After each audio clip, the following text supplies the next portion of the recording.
You work hard. You really do. You show up. You do your job. You earn your money. And then the money disappears. You do not know where it goes exactly. You just know that by the end of the month it is gone. But a rich person works the same amount of hours you do, sometimes less, and somehow their money multiplies. It grows. It compounds. It becomes more money, while your money just evaporates. And you think the difference is how much they earn. That is not it. The difference is not the salary. The difference is how their brain thinks about the money they have. And I am going to show you exactly what that difference is.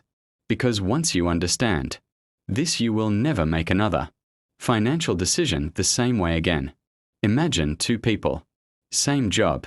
Same salary, $50,000 a year. The first person gets paid $50,000. They look at it as one big bucket of money. $50,000 to spend. On rent. On food. On clothes. On going out. They spend the bucket down until it is empty. That person is broke again by next month. The rich person gets paid the exact same. $50,000. But their brain does not see it as one bucket. Their brain immediately splits it into separate buckets. Bucket 1, $30,000 for living expenses. Bucket 2, $10,000 for taxes and emergency. Bucket 3, $5,000 for investing and growing. Bucket 4, $5,000 for learning and upgrading skills. Same $50,000. Same job.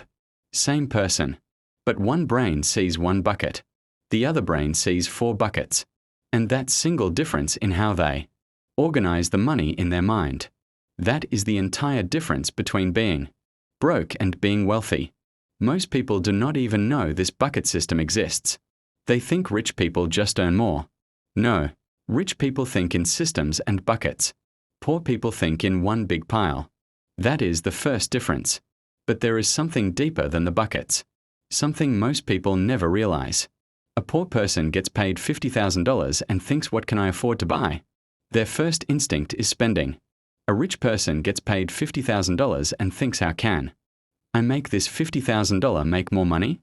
Their first instinct is multiplication. The poor person asks, can I afford this?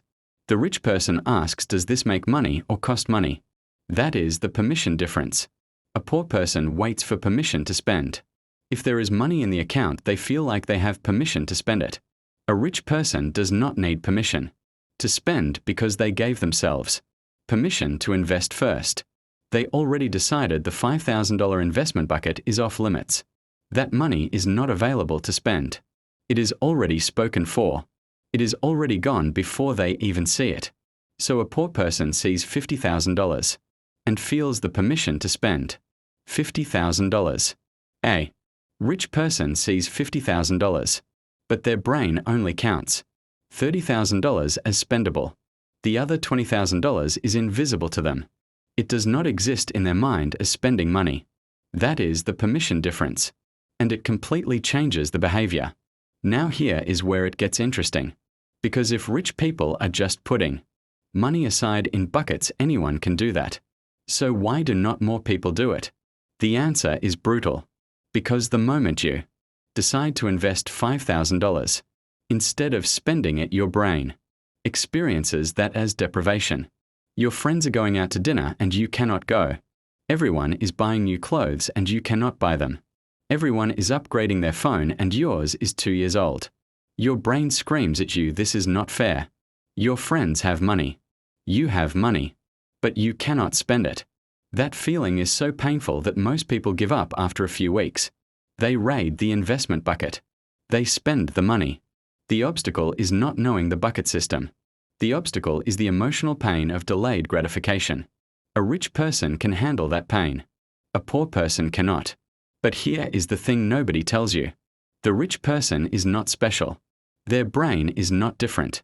They just learned to reframe the pain. They learned to see the investment bucket not as deprivation but as freedom. Investing $5,000 is not giving up money. Investing $5,000 is buying your future self the freedom to not work so hard. It is buying options. It is buying power. When you reframe it that way, the emotional pain flips. Instead of feeling sad about the money, you are not spending, you feel excited about the future you are building. That reframe changes everything. But the real power is not even in the buckets, or the permission, or the reframing. The real power is in time.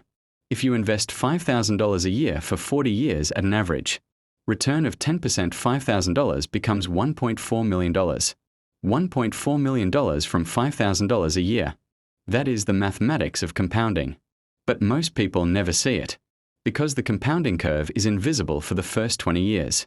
For the first 10 years of investing $5,000 a year, you have about $65,000.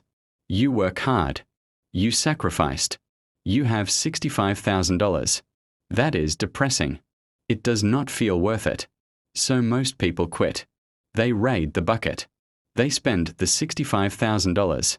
But a rich person does not see $65,000. A rich person sees the invisible line extending into the future. They see the compounding curve. They know that the next 20 years the money will multiply by 10. They know that after 30 years they will have $700,000. They know that after 40 years they will have $1.4 million. A rich person can see the invisible curve. A poor person can only see the visible pile. That is the difference. And it changes every single decision. But the deepest difference, the one that actually matters, is identity.